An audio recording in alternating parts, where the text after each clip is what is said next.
ओम शांति। आज हम मीठे प्यारे बाबा की मधुर ईश्वरी महावाक्य साकार मुरली सुनेंगे 29 जून 24 की। आज की मुरली का सार है, मीठे बाबा कहते हैं, मीठे बच्चे, शरीर सहित जो कुछ भी देखने में आता है यह सब विनाश होना है। तुम आत्माओं को अब घर लौटना है, इसलिए पुरानी दुनिया को क्या करो, भूल जाओ। आज की मुरली का प्रश्न है, बाबा पूछ रहे हैं, तुम बच्चे किन शब्दों में सभी को बाप का मैसेज सुना सकते हो? हर एक को परमात्मा संदेश सुनाना है ना, तो बाबा युक्ति बता रहे हैं किन शब्दों में सुना सकते हो। उत्तर है, सभी को सुनाओ कि बेहद का बाप बेहद का वर्षा देने आया है। अब हद के वर्षे का समय पूरा हुआ, अर्थात भक्ति पूरी हुई। अब रावण राज्य समाप्त होता है। बाप आया है तुम्हें रावण अर्थात 5 विकारों की जेल से छुड़ाने, काम क्रोध मोह लोभ अहंकार, इस जेल से छुड़ाने। यह पुरुषोत्तम संगम युग है। इसमें तुम्हें पुरुषार्थ कर दैवी गुणों वाला बनना है। बाबा आगे कह रहे हैं कि सिर्फ पुरुषोत्तम संगम युग को भी समझ लेना तो तुम्हारी स्थिति श्रेष्ठ बन सकती है। बहुत बड़ी बात है ना, कि हम अभी कहाँ हैं? पुरुषोत्तम संगम युग में हैं। ये प्रभु मिलन का गुप्त युग है, सर्व प्राप्तियों का युग है ना। तो ये बाबा ने कहा, ये स्मृति में रखना है। ओम शांति। अब रूहानी बच्चे क्या कर रहे हैं? बाबा पूछ रहे हैं। व्यभिचारी याद में बैठे। बाबा कहते सभी एक की याद में बैठे हैं। एक होती है व्यभिचारी याद और दूसरी होती है व्यभिचारी याद। अनेकों की याद होती है। व्यभिचारी याद अथवा व्यभिचारी भक्ति जब पहले शुरू होती है तो सब शिव की पूजा करते हैं। द्वापर काल के स्टार्टिंग में क्या करते हैं? एक की पूजा शुरू हुई ना। ऊंचते ऊंच भगवान वही है, वह बाप भी है, फिर शिक्षक भी है, पढ़ाते हैं। पढ़ाते हैं इसलिए क्या है? शिक्षक हैं। क्या पढ़ाते हैं? पूछ रहे हैं बाबा। मनुष्य से देवता बनाते हैं। देवता से मनुष्य बनने में तुम बच्चों को कितने जन्म लगे? 84 जन्म। और मनुष्य से देवता बनने में 1 सेकंड लगता है। संगम युग के बाद क्या आ जाता है? सतयुग। सेकंड का समय है ना। सारे कल्प के हिसाब से ये समय क्या है? सेकंड का समय। यह तो बच्चे जानते हैं। हम बाप की याद में बैठे हैं। वह हमारा टीचर भी है, सतगुरु भी है। वह योग सिखलाते हैं कि एक की याद में रहो। वह खुद कहते हैं, हे आत्माओं, हे बच्चे, देह के सब संबंध को छोड़ो, क्योंकि अब वापस घर जाना है। यह पुरानी दुनिया बदल रही है। अभी यहाँ रहना नहीं है। पूछ रहे बाबा, बता रहे हैं है ना, हमको बाबा याद दिलाते हैं कि अभी यहाँ रहना नहीं है। पुरानी दुनिया के विनाश के लिए ही यह बारूद आदि बनाए हुए हैं। नेचुरल कैलेमिटीज भी, प्राकृतिक आपदाएं, ये भी मदद करती है। विनाश तो होना है जरूर। तुम अभी पुरुषोत्तम संगम युग पर हो, यह आत्मा जानती है। हम अभी लौट रहे हैं। कहाँ लौट रहे हैं? अपने घर की ओर।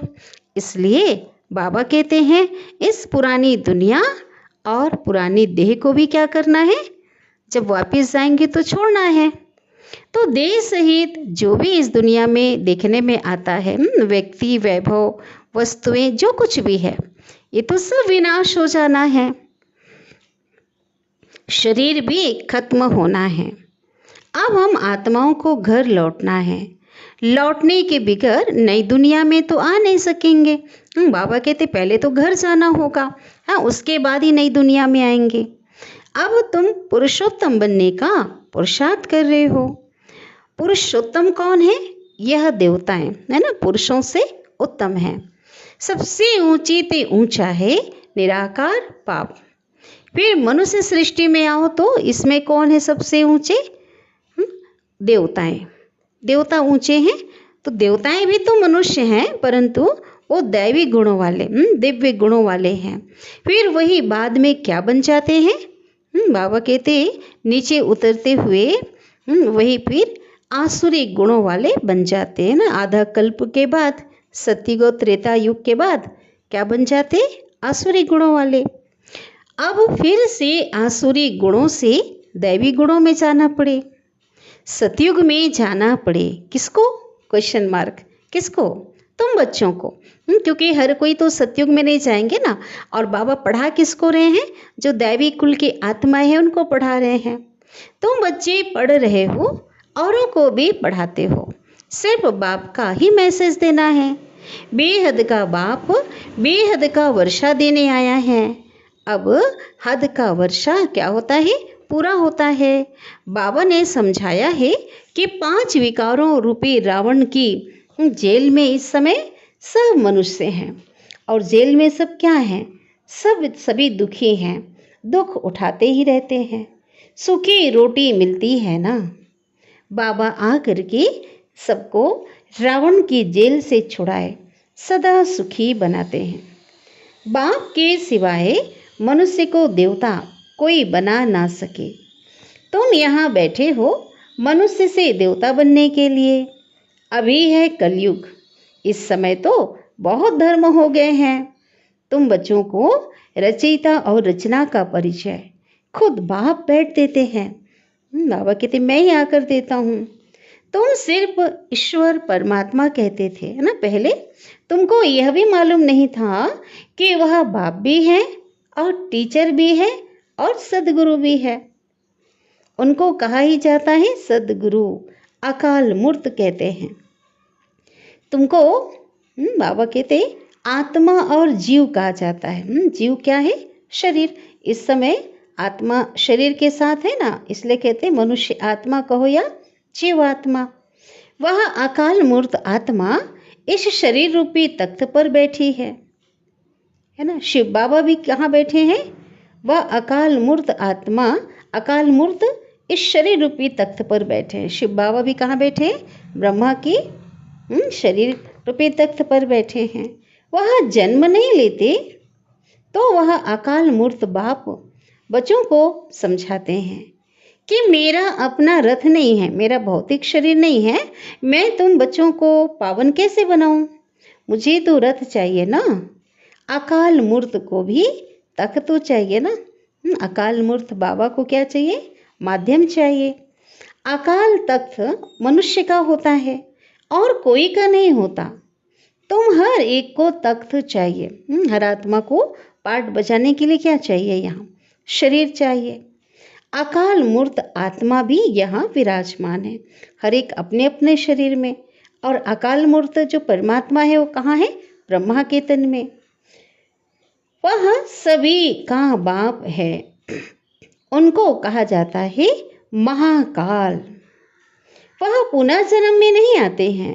तुम आत्माएं तो पुनः जन्म में आती हो और मैं आता हूँ कल्प के संगम युगे। भक्ति को रात कहा जाता और ज्ञान को क्या कहा जाता? दिन कहा जाता। तो बाबा कह रहे हैं कि यह पक्का याद करो। इस बात को पक्का करा रहे हैं। भक्ति है रात और ज्ञान है दिन। मुख्य हैं 2 बातें, अल्फ और बे। अल्फ माना बाबा अल्लाह और बे माना बादशाही वर्षा। बाबा आकर बादशाही देते हैं और बादशाही के लिए विश्व की बादशाही के लिए पढ़ाते हैं। इसलिए इसको पाठशाला भी कहते हैं। भगवान की क्या है ये? पाठशाला। भगवानो वाच। अब भगवान तो निराकार है, उनका भी तो पाठ होना चाहिए ना। वह है ऊंची ते ऊंचे भगवान, उनको सभी याद करते हैं। बाबा कहते हैं ऐसा कोई मनुष्य नहीं होगा जो भक्ति मार्ग में मुझे याद ना करता हो।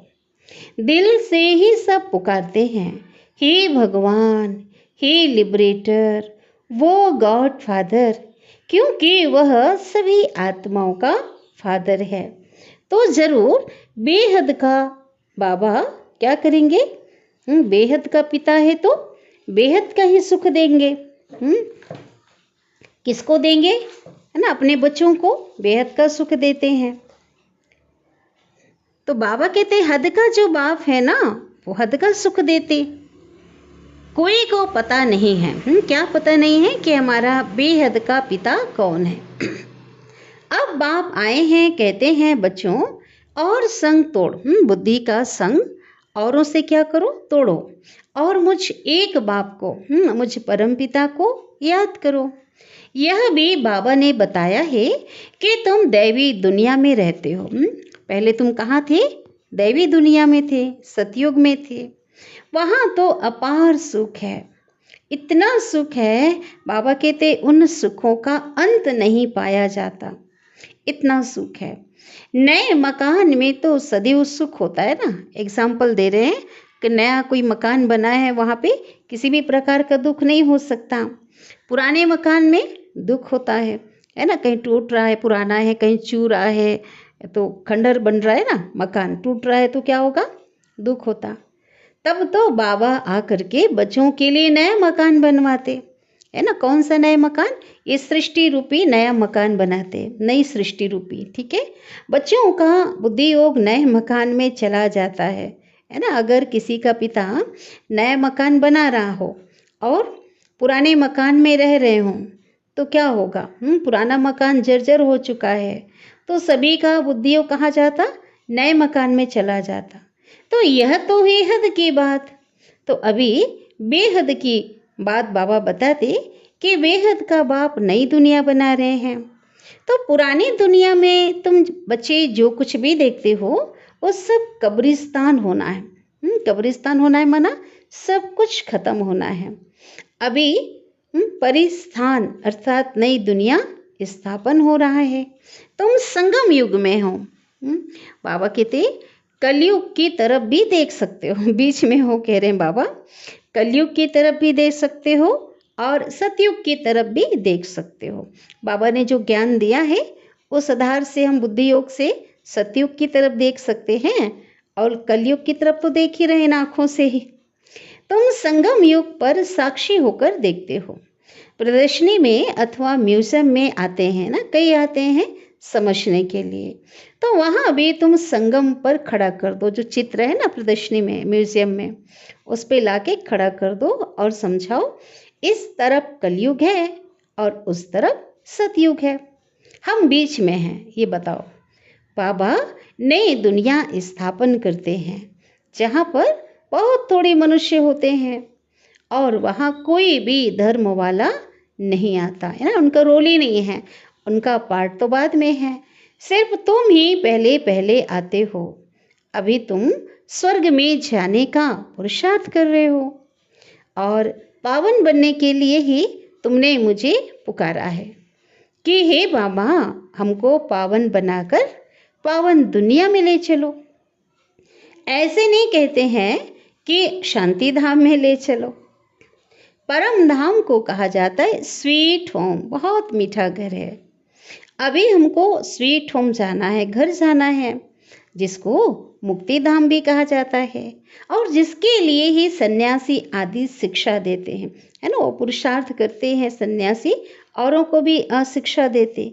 कौन सा, मुक्ति धाम में जाने का। वह सुखधाम का ज्ञान दे नहीं सकते, वह है निवृत्ति मार्ग वाले। तुम बच्चों को समझाया गया है कौन कौन धर्म कब कब आते हैं, है ना, सभी को क्लियर है। मनुष्य सृष्टि रूपी झाड़ में पहले पहले फाउंडेशन किसका है, तुम्हारा है। बीज को कहा जाता है, फाउंडेशन माना जो न्यू है, आधार कौन है, बाबा कहते आप बच्चे। बीज को कहा जाता है वृक्षपति। चैतन्य बीज शिव बाबा क्या है, वृक्ष, पूरा वृक्ष की उत्पत्ति उनसे हुई है ना, वृक्ष का जनक तो वृक्षपति। बाबा कहते हैं मैं वृक्षपति ऊपर में परमधाम में निवास करता हूँ और जब झाड़ एकदम जड़जड़ीभूत हो जाता, जड़ सड़ जाता है, जड़जड़ी हो जाता है, तब मैं आता हूँ फिर से देवता धर्म की स्थापना करने। बनेन ट्री का बड़ा वंडरफुल झाड़ है, बाबा ने कई बार मुरलियों में बताया है ना। कलकत्ता में जो पेड़ है बरगद का, वो इसका एकदम एग्जाम्पल, अभी जो कल्प वृक्ष का एकदम परफेक्ट एग्जाम्पल है। के बिगर फाउंडेशन बाकी सारा झाड़ खड़ा है। इस बेहद के झाड़ में भी आदि सनातन देवी देवता धर्म है नहीं। अभी तो सनातन धर्म क्या है? लोप है। और बाकी इस समय क्या है? बाबा कहते बाकी सभी धर्म खड़े हैं। इस समय सभी धर्म की आत्माएं हैं। तुम मूल वतन निवासी थे। कहाँ थे? परम धाम में थे पहले, और यहाँ पार्ट बजाने आए हो। तुम बच्चे ऑल राउंड पार्ट बजाने वाले हो, है ना। शुरू से लेकर अंत तक तुम बच्चे पार्ट बजाते हो। इसलिए 84 बाबा कहते जन्म है मैक्सिमम, अधिक से अधिक जन्म कितना है? 84। फिर मिनिमम कम से कम कितना है? एक जन्म। मनुष्य फिर कह देते हैं 84 लाख जन्म। तो वह भी किसके होंगे? ये भी समझ नहीं सकते। 84 लाख तो कोई लेता ही नहीं। बाबा आकर के तुम बच्चों को समझाते हैं 84 जन्म तुम ही लेते हो। पहले पहले तुम मेरे से तुम बच्चे ही बिछड़ते। सतयुगी दुनिया की जो आत्माएं हैं, दैवी कुल के आत्माएं परमधाम से क्या हो जाते? इस सृष्टि पे पार्ट बसाने आते हैं तो बाबा से बिछड़ जाते हैं, शिव बाबा से।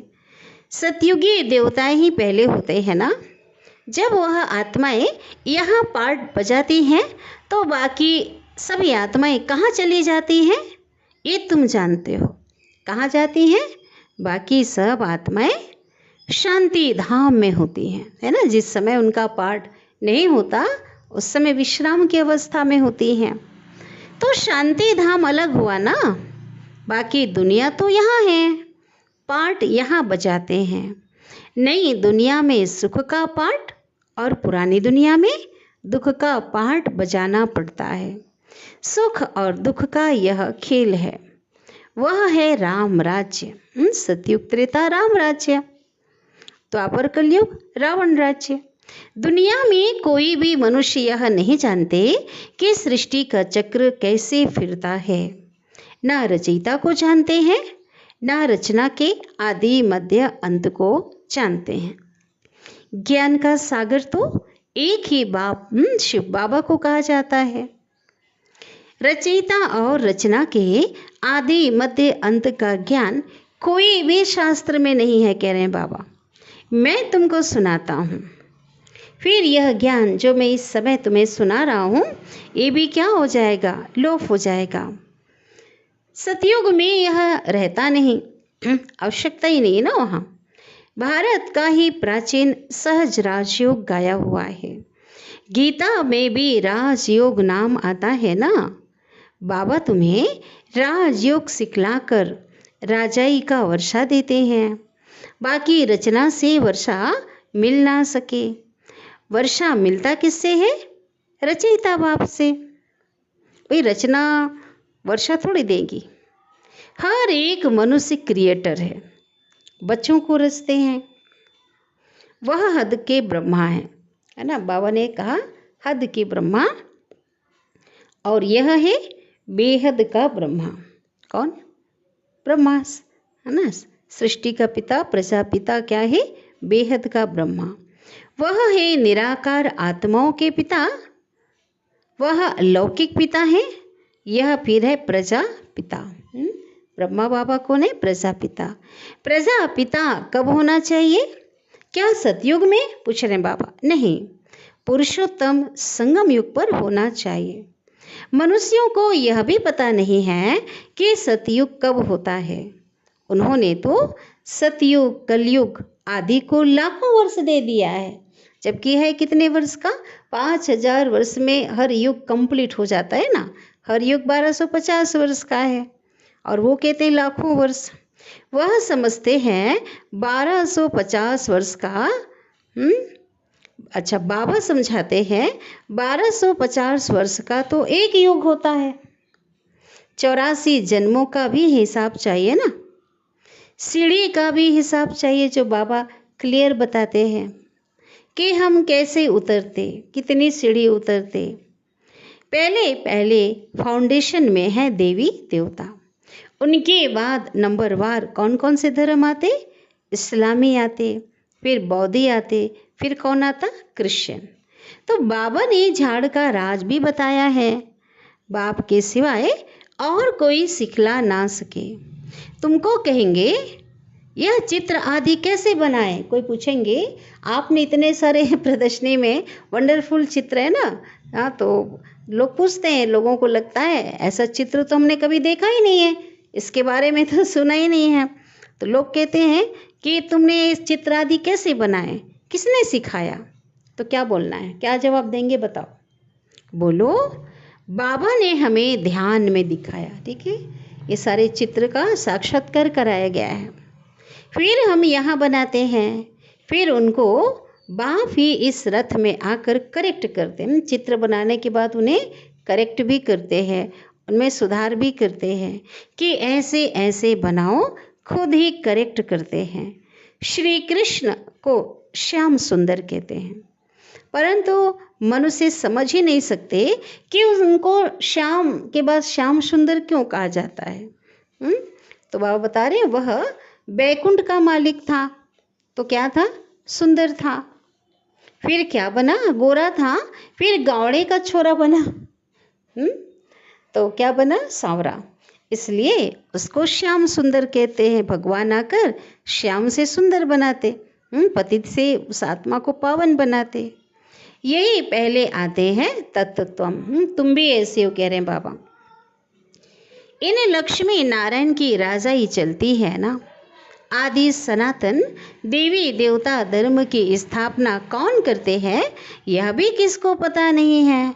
भारत को भी बुलाए हिंदुस्तान के रहवासी हिंदू कह देते हैं। मैं भारत में ही आता हूँ, शिव बाबा कह रहे हैं। भारत में देवताओं का राज्य था, जो अब प्रायः लोप हो गया है। मैं आता हूँ फिर से स्थापना करने के लिए। पहले पहले मैं ही आदि सनातन देवी देवता धर्म की स्थापना करता हूँ। यह झाड़ वृद्धि को पाता रहता है।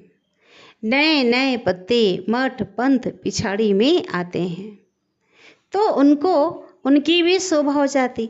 माना बाबा कहते सुंदरता बढ़ती है ना सृष्टि रंगमंच की। नई नई आत्माएं जो प्योर आत्माएं हैं, जिनका कोई कार्मिक अकाउंट नहीं है ना, अभी भी आ रही, तो क्या होगा, से शोभा बढ़ जाती। फिर अंत में जब सारा झाड़ जड़ीभूत अवस्था को पाता है, तो फिर मैं आता हूँ, जिसके लिए क्या श्लोक है, यदा यदा ही धर्मस्य ग्लानिर्भवति भारत अभ्युत्थानम धर्मस्य तदात्मानं सृजाम्यहम्। तो आत्मा अपने को भी नहीं जानती, तो बाप को भी नहीं जानती। अपने को भी गाली देते तो बाप को और देवताओं को भी गाली देते रहते। अपने को गाली कैसे देते हैं, हम नीच हैं, हम पापी हैं, हम निर्गुणहारी में कोई गुण नहीं है, ये अपने लिए। और बाबा के लिए क्या गाली देते, सर्वव्यापी है, कण कण का वासी है। देवताओं को क्या गाली देते हैं, देवताओं को पतित मान लिया है ना, उनको भी दिखाया कि वो भी हाँ विकार में चले जाते, उनको भी दिखाया ना देवताओं को हिंसक दिखाया कि वो आपस में क्या करते, युद्ध करते हैं। तो बाबा कह रहे हैं कि उनकी भी क्या करते, ग्लानि करते हैं। तो सबकी ग्लानि करते हैं। भारत में ही देवताओं का राज्य था, अब क्या हो गया है, लोप हो गया है। तमो प्रधान बेसमझ बन जाते हैं ना, तब मैं आता हूँ। पतित दुनिया में ही मुझे आना पड़े। तुम मनुष्यों को जीवन दान देते हो, अर्थात क्या करते हो, मनुष्य से देवता बनाते हो। बाबा का ज्ञान सुना करके निमित्त बनते हैं ना, मैसेज देते, सब दुखों से दूर कर देते हो, सो भी आधा कल्प के लिए। गायन है ना, गायन भी है, वंदे मातरम, माताओं की जय, वंदे करते हैं ना। कौन सी माताएं जिनकी वंदना करते हैं, वंदे मातरम माना ऐसी कौन सी माताएं जिनकी वंदना करते हैं। तो बाबा कह रहे हैं तुम माताएं हो ना, सारी सृष्टि को बहिष्ठ बनाती हो, स्वर्ग बनाती हो। बल पुरुष भी हैं, लेकिन मेजॉरिटी जो संख्या है किसकी है, माताओं की है। इसलिए बाबा भी माताओं की महिमा करते हैं ना, शिव शक्ति माताओं की है ना, जो विश्व कल्याण के कार्य में लगी हैं, विश्व की सेवा कर रही हैं, तो ऐसी माताओं की महिमा करते हैं। बाबा आकर तुमको इतनी महिमा लायक बनाते हैं। अच्छा, याद प्यार ले लेते हैं। मीठे मीठे सिक्के बच्चों प्रति माता पिता बाप दादा का याद प्यार और गुड मॉर्निंग। रूहानी बाप के रूहानी बच्चों को नमस्ते, और हम रूहानी बच्चों की रूहानी माता पिता बाप दादा को याद प्यार, गुड मॉर्निंग और नमस्ते। शुक्रिया बाबा, शुक्रिया, आपका दिल से पद्मा पदम गुणा शुक्रिया।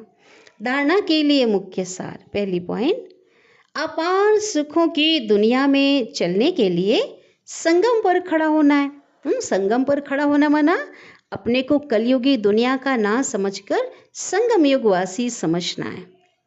साक्षी होकर सब कुछ देखते हुए बुद्धि का योग नई दुनिया में लगाना है। बुद्धि में रहे अभी हम वापिस अपने घर परमधाम लौट रहे हैं। सेकंड पॉइंट है, सभी को जियेदान देना है। मनुष्य से देवता बनाने की सेवा करनी है। बेहद का बाप से पढ़कर दूसरों को पढ़ाना है। दैवी गुण धारण करने भी हैं और प्रैक्टिकल में धारण करने हैं, और औरों को कराने भी हैं। जैसे कर्म हम करेंगे, हमें देखा और करेंगे। वरदान दे रहे हैं सदगुरु बाबा, सदा श्रेष्ठ समय प्रमाण, श्रेष्ठ कर्म करते, वाह वाह के गीत गाने वाले, भाग्यवान आत्मा भव। सदा श्रेष्ठ समय प्रमाण, श्रेष्ठ कर्म करते, वाह वाह के गीत गाने वाले, भाग्यवान आत्मा भव। विस्तार है, इस श्रेष्ठ समय पर सदा श्रेष्ठ कर्म करते, वाह वाह के गीत मन से गाते रहो। वाह मेरा श्रेष्ठ कर्म, या वह श्रेष्ठ कर्म सिखलाने वाले बाबा। तो सदा वाह वाह के गीत गाओ। कभी भी गलती से दुख का नज़ारा देखते हुए भी हाय शब्द नहीं निकलना चाहिए। हर समय वाह ड्रामा वाह, और वाह बाबा वाह। जो स्वप्न में भी नहीं था वह भाग्य घर बैठे मिल गया। तो इसी भाग्य के नशे में रहो। तो बाबा ने गीत गाने के लिए कहा, हर बात में वाह वाह और वाह, कुछ भी हो जाए, वाह मेरा भाग्य मुझे मिले भगवन, है ना। आज की मुरली का स्लोगन है, मन बुद्धि को शक्तिशाली बना दो तो कोई भी हलचल में, किसी भी प्रकार की हलचल में क्या रहेंगे, अचल अडोल रहेंगे। आज मन बुद्धि कमज़ोर होने के कारण ही क्या होता है, हर पर कोई किसी भी प्रकार की परिस्थिति आ जाए, समस्या बातें आ जाती है ना, तो हलचल में आ जाते हैं, घबरा जाते हैं। इसलिए बाबा ने कहा मन और बुद्धि को शक्तिशाली कैसे बनाएंगे, ज्ञान और योग से, दोनों के द्वारा। एक बाबा की याद से, एक बाबा को साथी बनाकर चलेंगे, और ज्ञान के आधार से हमें क्या बनाना है, शक्तिशाली बनाना है। आज का अव्यक्त इशारे, कर्म योगी है ना, 29 तारीख का कर्म योगी का पाठ बजाते कर्म और योग का बैलेंस चेक करना कि कर्म और याद अर्थात योग दोनों ही शक्तिशाली रहे।